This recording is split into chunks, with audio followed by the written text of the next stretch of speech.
पहले इंट्रोडक्शन से शुरू अपने introduction. Good morning to all of you. मेरा नाम केतन है तो मैंने ये बुक लिखी। तो इस बुक का नाम है think and grow rich. By इसको लिखा हुआ है नेपोलियन हिल ने।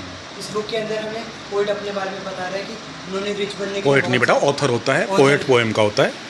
ऑथर ने हमें अपने बारे में बताया कि उसने रिच बनने के बहुत सारे तरीके, उनको बहुत सारी परेशानी आई उसको बनने में। उसमें जैसे उन्होंने एक बार वो थॉमस एल्वा एडिसन से भी मिले थे। लेकिन उन्होंने पार्टनरशिप उनके साथ करने की कोशिश की, लेकिन पहली बार में वो रिजेक्ट हो गए। फिर उन्होंने दूसरी थॉमस एल्वा एडिसन ने उनके साथ पार्टनरशिप करने से सर। मना कर दिया। Yes sir. Oh great. फिर वापस सर एक बार उन्होंने कोशिश की, एक बार सर वो अगली बार वापस गए, तब भी उन्होंने मना कर दिया। पर तब उन्होंने उन्हें सीख दी कि तुम्हें अभी अपने ऊपर और कॉन्फिडेंस लाने की ज़रूरत है और अपनी चीज़ों को, अपनी नॉलेज को बढ़ाने की ज़रूरत है, जिससे तुम अच्छे इंसान बन पाओगे और तुम्हें रिच बनने के तरीके पता लगेंगे। इसलिए जो पोइट थे, उन्होंने ऑथर थे, उन्होंने और कोशिश की और बहुत मेहनत की।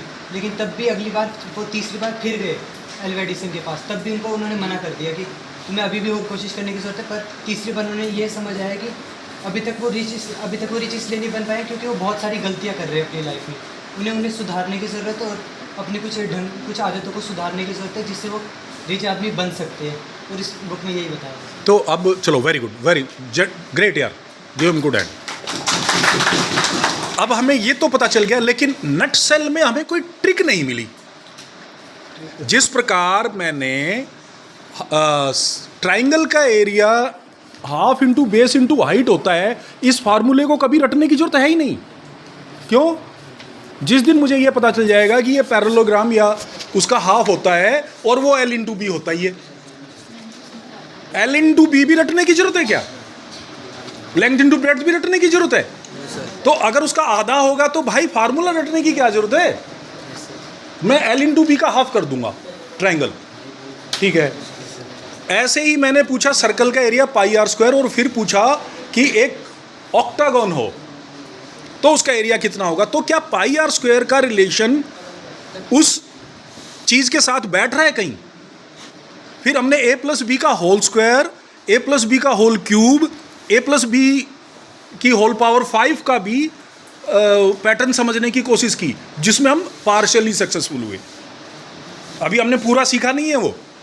There is a definite pattern of A plus B का होल स्क्वायर से लेके और ए प्लस बी की पावर n तक एक डेफिनेटली कोई पैटर्न है। एक बार पैटर्न समझने के बाद मुझे अपने दिमाग में इतना डाटा रखने की जरूरत है कि ए प्लस बी का whole square a square plus b square plus 2ab?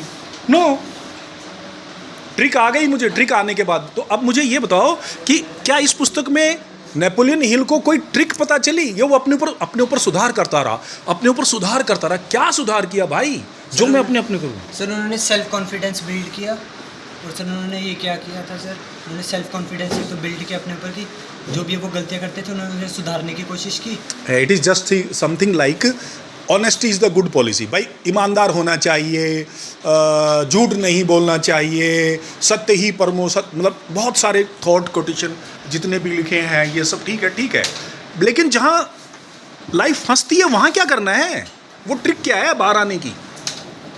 Self confidence को नेपोलियन हिल ने कैसे डेवलप किया, वो ट्रिक बताओ। सर उनके सर जो मिस्टेक्स होती थी ना सर, क्या मिस्टेक थी और क्या ट्रिक थी?